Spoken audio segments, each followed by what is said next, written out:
Good evening, friends of the creaking door. This is your host to welcome you once again into the inner sanctum. Come on in for the crime of your life. And meet one of the illustrious inmates from our Who's Who. This cadaverous cut-up is Mr. Seymour Blade. His wife had a tiff with him and punctuated it with a kitchen knife through the middle, which is, of course, one way of making your point sting.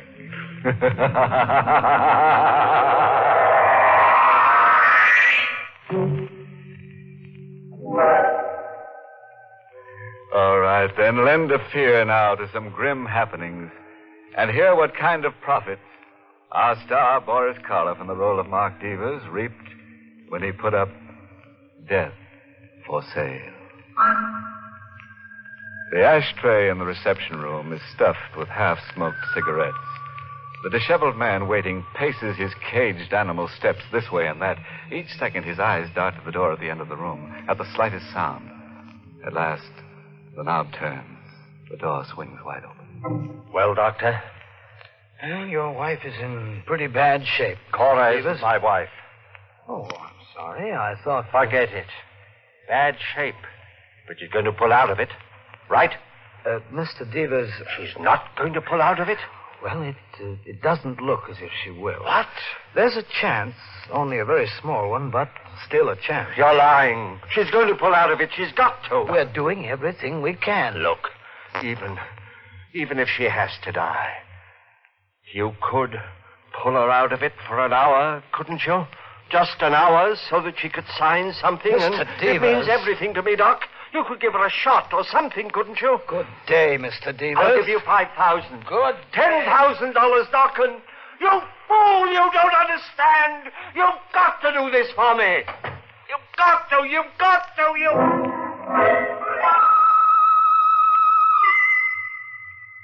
The doctor doesn't understand. He'd do the same in my case. So would you. So would anybody. $50,000. I was 1 hour away from $50,000. Money that belongs to me. My money that I waited 7 long years for, and I won't be cheated out of it. 7 long years. It all seemed so simple then, so sure. We had a perfect plan for $50,000, and nothing was going to keep us from it, and nothing did. Up to 3 weeks ago. That was when Cora called me at the office. I just thought she was imagining things again as she had right along. I told her so, but she said no. This man was watching her night and day. He is, Mark. He's outside the house right now. Oh, come now, Cora. I tell you he is. Oh, you're just imagining things again. Why don't you try to... I'm not imagining anything. He's right outside the house across the street, and I'm... You'll be positive after 7 years? I know I've been wrong before, but this time I'm sure Elliot's come back and... What? The doorbell just rang. Who is it? Evelyn? I suppose so. We're supposed to go to the movies together. Good idea. It'll take your mind off believing everyone you see is Elliot Starnes. You're not coming home, then? Not till I've finished at the office. All right, Mark. Suit yourself. Goodbye, darling. Give my best to Evelyn. Mark? Oh, all right, I'm coming. I was on the phone, Evelyn. Well, aren't you going to ask me in? Oh, of course. After all these years, you've probably forgotten who I am. Allow me to introduce myself. My name is Elliot Starnes. Your beloved husband. Elliot, you're supposed to be... Dead? Yes, I know I'm supposed to be, Cora, but as you can see, I'm very much alive. I knew it was you this time. I know it. I think you better ask me in, don't you? After all, it isn't very often that a husband comes back from the dead. Back from the dead. That's what he was, all right. When Cora called me this time, I didn't say I couldn't leave the office. Yes. All right, Cora, pull yourself together. But, Mark, you don't understand. Oh, yes, I do. You've been scared for the last 7 years, and you're going to go on being scared for the rest of your life. He wants $5,000 more to disappear again. Well, I didn't expect him to come back just to say hello. Of course he wants more money. What are we going to do? He knows that we collect that $50,000 insurance money 3 weeks from now. He says if we don't come through with his 5, he'll go straight to the insurance company and don't be a fool. He's in this thing as much as we are. He won't do anything to spoil his chances. All he wants is money. The longer he's around, the more chance we take that somebody might recognize him. Mark, we can go to jail. We've waited a long time to get our hands on this money, and I don't expect to be cheated out of it now. You're going to give him the $5,000. I don't know. Maybe. But nothing. When did he say he's coming back? Tonight. After midnight. All right. I'll be here. We'll handle Elliot once and for all, and after this time, there won't be any coming back. I guess no matter how carefully you plan, there's always that one small thing you fail somehow to cover. 7 years before, I was sure we'd covered everything. And it was clever. Really clever. The law says that if a body isn't recovered after 7 years' time, a man is declared legally dead. So we found us a body, Cora and I did. We found Elliot Starnes and sold him on death for $5,000. Sure, I'll do it. I'll marry Cora and then disappear. For $5,000, you can sell me on anything. He married Cora, and a little while after the policy was issued, his automobile was found at the bottom of Ridgely's Pond. Oh, the police dragged the water for days, but naturally didn't find the body, and the insurance people exercised their right to withhold payment till Elliot was declared legally dead. I understand, gentlemen. And I don't even care about the money. All I care about is that my poor husband is dead. It was clever, all right, and Cora put on a good act.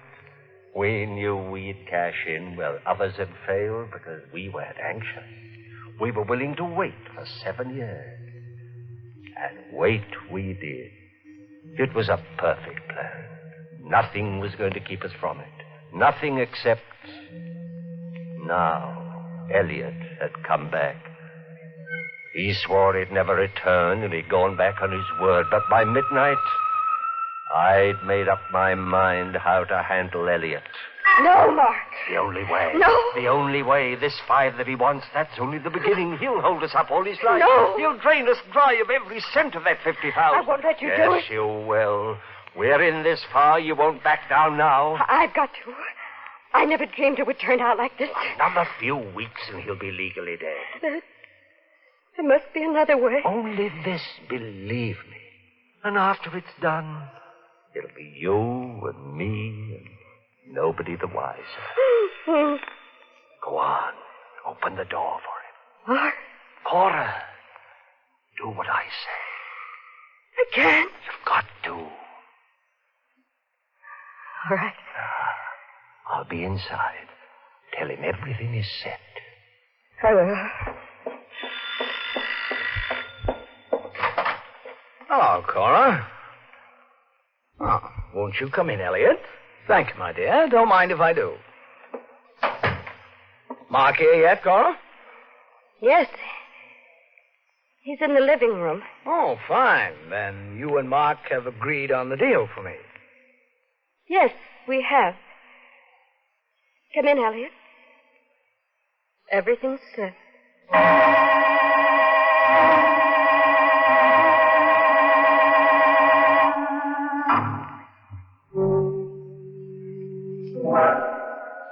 So Mark is waiting for Elliot in the, you'll pardon the expression, living room. Whatever happens to Elliot actually serves him right. After all, here in the Sanctum, we don't go for live people walking around as if they were ghosts. It's enough to scare the death out of us. Poor Cora's so nervous. She just can't look a corpus delicti in the prima facie. Well, enough grave philosophy. Suppose we let our star, Boris Karloff, take up our stock story where we left off. Everything was said. I planned to kill Elliot with the knife I held behind me, and I felt absolutely no compunction about it. Oh, you're joking. No, Elliot. You're crazy. Cora, stop him. You'll never get away with it. Ma, no!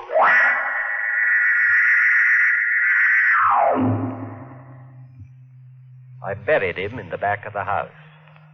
I say I did, because Cora wasn't much use to anyone that night or for several days afterwards. She got over it, as I knew she would. She got over it when she realized that I was right, that we had gotten away from it. And no one could ever know, and no one would miss him. She got over it when I reminded her that in just one more week, we'd be sharing that $50,000. Just 1 week. That's right, Cora. I've been a lot of trouble to you these past few days. I am sorry. Oh, forget it. It's all over. Yes, it is. I'll feel a lot better when the money's actually ours. Somehow, way in the back of my mind, I feel that maybe we won't... Look, darling, it's as good as ours now. There's nothing left in the way, not a single thing. 1 week. That's all. Now, wouldn't you know? You expecting anyone? No, Evelyn? not at this hour. Well, whoever it is, get rid of him. Yes, darling. I'll get rid of them. Yes? Mrs. Stein? Yes?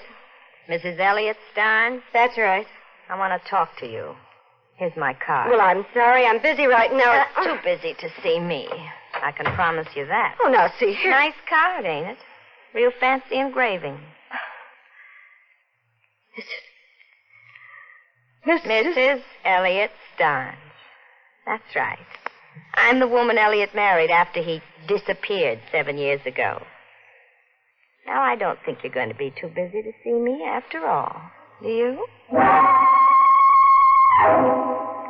Maybe it's fate. Maybe it's all in the cards. You work hard. You think out a plan that's letter perfect. Then up pops the unexpected, forcing you into the first desperate step to lick it. First Elliot Starnes himself, then his second wife that we didn't know existed. And here's our wedding license, just in case you don't believe me. Here, you can look at it. What? Take it easy, Cora. We believe you're his wife, Mrs. Starnes. And he's got a birthmark. We said we believe you. Now, what do you want? Well, what does any good woman want? My husband. And why come here? Where else would I go? I'm afraid we don't understand. Do we, Cora? No. I'm afraid you do. Now, look here. I'm afraid you understand awful well. Elliot told me. Told you what? What you two were doing. He also told me if he should fail to come home after a couple of days... Mrs. Starnes, we haven't seen your husband for 7 years. Now, you don't expect me to believe that, do you? I don't see why not. I do. You see, Mr. Devers, the other day, with my own eyes, I seen Elliot walk into this house. But I didn't see him walk out again. What's the matter, Mr. Devers? You got nothing to say? What do you want, Mrs. Starnes? My husband, of course. Only since you killed him, I can't very well have that, can I? What? He's the only man I ever loved, and you killed him. I never should have let him come here. For days I begged him not to. Mrs. Starnes. I made a mistake letting him come here. I know that now. But I want him back. I love him, and I want Elliot back. You want your husband, Mrs. Starnes? Or a substantial sum of money?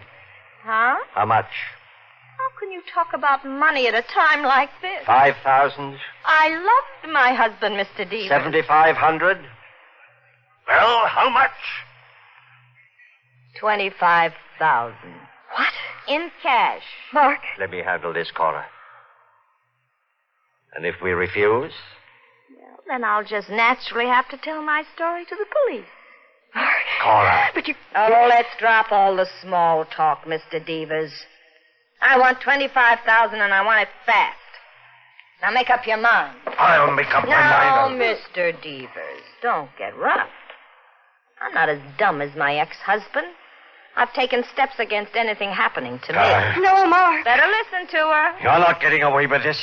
Then you don't get away with Elliot's murder. So help me. Before you put that hand on me, you better have your lady friend look out that window. What? There's a taxi across the street, Mark. My taxi. And the driver knows I'm in here. You'd have to kill him, too. Elliot's ever-loving second wife is here to stay. And if you want to get her out of your life, the cost is going to be $25,000. By this time tomorrow night. After she left, I had some work to do on Cora. It won't be the same way, Mark. Not another murder. Who said anything like that? Promise me? Not the same way. Sure, promise. After all, if we can get away with $25,000, is that so bad? I'd rather settle for none of it. Huh? That money won't do us any good now. Why not? It just won't. Oh, you're all upset. You'll feel differently day after tomorrow when you sign those papers in the insurance office and they hand that fat check over to you. No, Mark. I'll never feel differently about it again. I knew I couldn't work Cora my way much longer. But it was just 2 more days. 2 more days to get that $50,000. Just 2 things to settle in just 2 days. First, there was Mrs. Starr. When she came to my apartment the next night, I handed the envelope over to her. It's all here? You can open the envelope and count it if you like. I don't have to, do I? And what if I cheated you? You wouldn't. I could always come back. You could always come back for more anyway.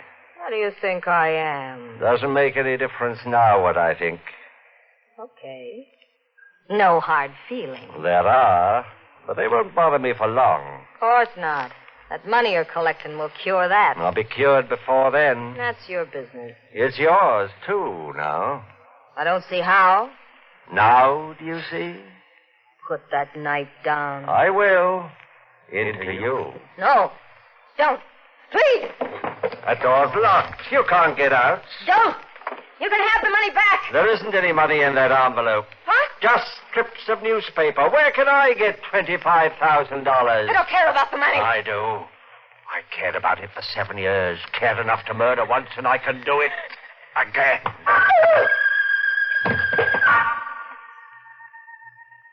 Now, Mrs. Starn, I've no hard feelings towards you. None at all.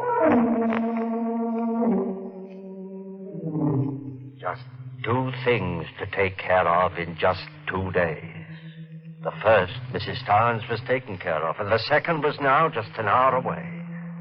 The $50,000 was waiting in the insurance office for Cora. All she had to do was sign her name on some papers to get it. Oh, you can imagine how relieved I was as I sat next to Cora when she drove to the insurance office. But it was different with Cora. Cora didn't say a word. There's nothing left to say, Mark. Oh, money will make you talk, Cora. You wait and see. After you get your hands on the... Hey, you're taking the wrong street. No, Mark. Sure you are. This is the way. It's the only way left for us, Mark. Huh? We're driving straight out of town. We're never coming back. There'll be no more murders. Cora. I know you killed that woman. Now, where did you ever get that idea? I paid her and she left. I was outside your apartment house last night. All right. So you know now. What did you expect? I couldn't let it all go down the drain, not after 7 years? Turn the car around. No. You're going to sign those papers. I want that money. It's too late, Mark. Like fun it is. Let go. You're turning this car around. Mark, the wheel, let go.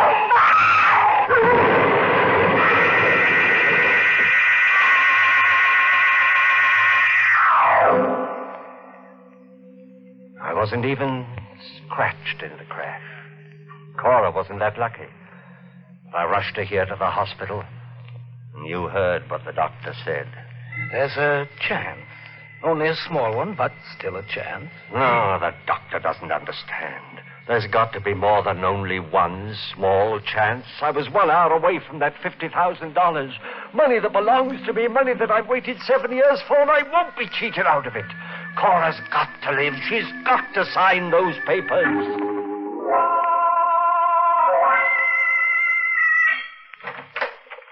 Well, Doctor?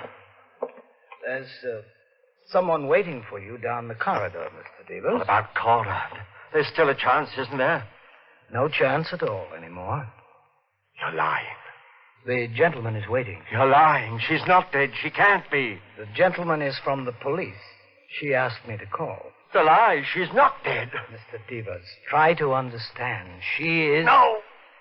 It's not true, and I won't listen to you. She's got to sign those papers. You've only got to keep her alive another hour. You're a doctor. You can do that. Mr. Devers, please. 7 years. Don't you understand? I can't let 7 years go down the drain. 7 years. It can't turn out that way. No. She's not dead.